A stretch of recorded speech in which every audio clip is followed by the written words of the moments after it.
Please put a like and subscribe. Rabbi Israel and the Little Tzaddikim. The old horse plowed on slowly, pulling the wagon loaded with tear and sand. Each step became more and more difficult for the tired, skinny creature. It was so thin that one could count his ribs. The owner of the poor horse was Rabbi Israel Baal Shem Tov. Before he became famous, he did his greatness and appreciation to be a simple person who made a living by selling tear and sand for construction. Together with his wife, he went from town to town to earn what they could. Often, when they saw how tired the horse was from pulling the load, the Baal Shem Tov and his wife would descend from the wagon and help the horse pull. In one of the towns that the Baal Shem Tov passed, there lived a wealthy Jew named Baruch, who was known for his hospitality and generosity. He was always ready to give with an open hand and help the poor and the needy. He built a special guest house where everyone was welcomed warmly and provided with all of their needs. When the holy Baal Shem Tov arrived, Baruch welcomed him in generously. His host was taken into the stable where it was well fed and given a rest from the tired journey. After the Baal Shem Tov had eaten and rested, Baruch took him into the stables. Putting to the old horse, he said, "Look there, my fellow Jew. I suggest you leave your horse with me so that I may live out the rest of its life peacefully. Choose from among my many horses a younger, stronger horse that will do a better job for pulling your wagons from town to town." The Baal Shem Tov was very grateful for his gift and thanked the host warmly. The Baal Shem Tov remained in Baruch's guest over Shabbos.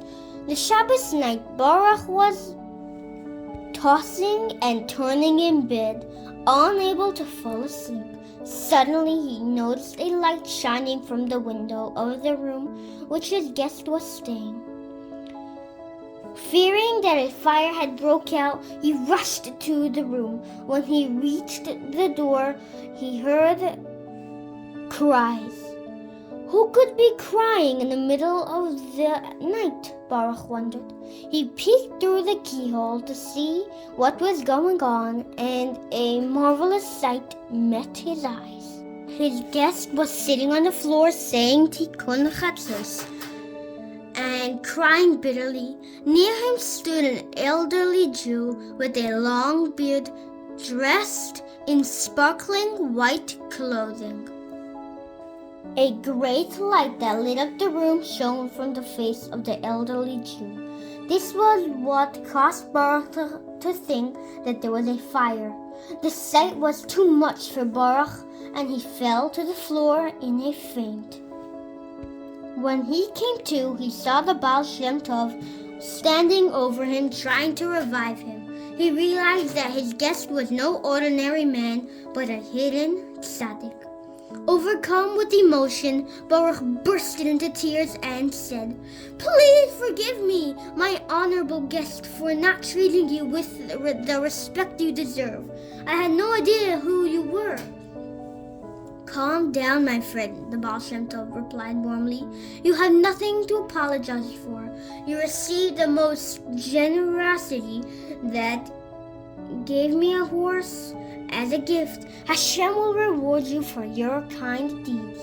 After Baruch calmed down, he turned to the Baal Shem Tov and asked, "Who was the man with the shining face?" The Baal Shem Tov replied, "Since you had the merit seeing him, I shall reveal his identity to you." That was the Maharal Prague, of blessed memory. He came to tell me that a holy son will be born to you. who will be given a soul of marrow and will become a great Jewish leader. You have merited this because of your good deeds. The Baal Shem Tov continued, the child should be named Arieleb after the Maral. I myself will attend to the bris and bless him. No, though the Baal Shem Tov warned that this is a secret you may not reveal to anyone.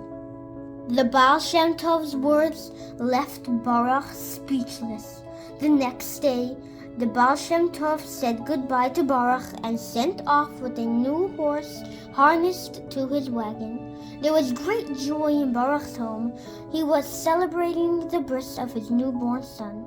Many guests were invited to the festive meal.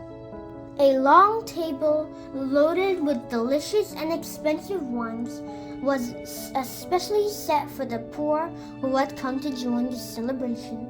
Baruch wandered among the guests, searching for the Baal Shem Tov, but did not see him. Although he waited impatiently for his arrival, the Baal Shem Tov did not appear. When he could wait no longer, the child was circumcised and was named Arieleb. Mazel Tov! Mazel Tov! They all cried at the same time.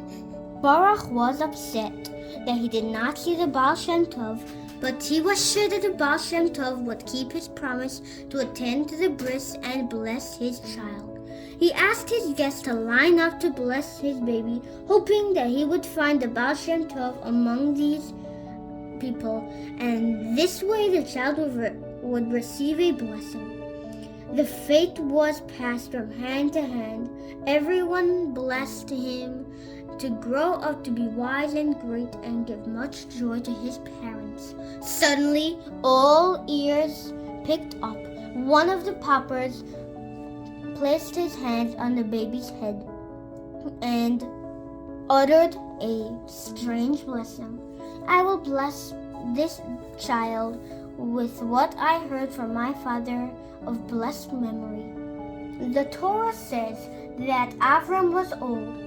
Old Tzaddik also means a grandfather, for Avram is our grandfather. I therefore bless Arieleb that with Hashem's help he will become a grandfather to the Jewish people. Laughter and chuckling broke out among the guests when they heard the strange blessing of the pauper, who appeared to be ignorant. Baruch, however, did not laugh.